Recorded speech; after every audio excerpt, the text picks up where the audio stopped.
Ninka ay naagtiisa xukunto. Bahluul wuxuu ahaa shakhsiyad dhaqameed caan ku noqday maadda ay xigmaddu ku dheehan tahay, wuxuuna la taliye u ahaa amiirka dalka. Bahluul wuxuu amiirka ka codsaday inuu xukunka muddo bil ah ku wareejiyo, laakiin amiirku waa uu diiday codsigaas. Kadib markii uu Bahluul codsigiisii ku celceliyey, amiirkii wuxuu u oggolaaday inuu dalka hal maalin xukumo, laakiin wuxuu ku xiray shardi ah inaanu cidna dulmin.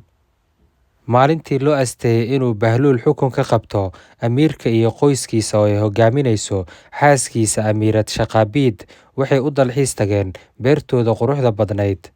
Duhurnimadii goor ay tahay buu Bahluul oo boqolaal dameere ah kaxaynaya amiirkii iyo qoyskiisii beerta ugu galay.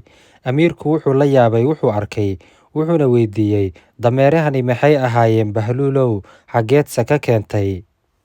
Bahluul wuxuu yidhi, amiirow, dalkii baan soo kormeeray, dadkiina xaalkooda ayaan u kurgalay. Nin kasta oo ay naagtiisa xukuntana waxaan ku xukumay canshuur ah inuu bixiyo hal dameer.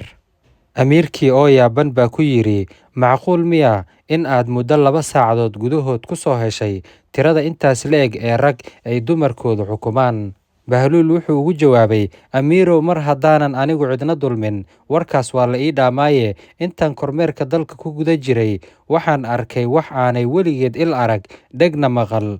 Amiirkii ayaa la soo booday, Bahluulow, maxaad aragtay? Bahluul wuxuu ku jawaabay, amiirow, waxaan arkay gabar aad iyo aad u qurux badan. Haddii ay maalintii soo baxdo, waxay qoraxda dhahaysaa, dhan u bayr aan booskaaga fadhiistee. Haddii ay habeenkii soo baxdana, dayaxa inta ay daboosho ayay iyadu dalka nuurinaysaa. Markaas baa waxaan jeclaaday inay gabadhaasi adiga amiirka ah marwadaada noqoto. Amiirkii oo hareeraha iska eegaya wuxuu yidhi, war codka hoos u dhig Bahluulow, si aanay Amiirad Shaqaabiid inoo maqal. Yacni xaaskiisa ayuu ka baqayaa.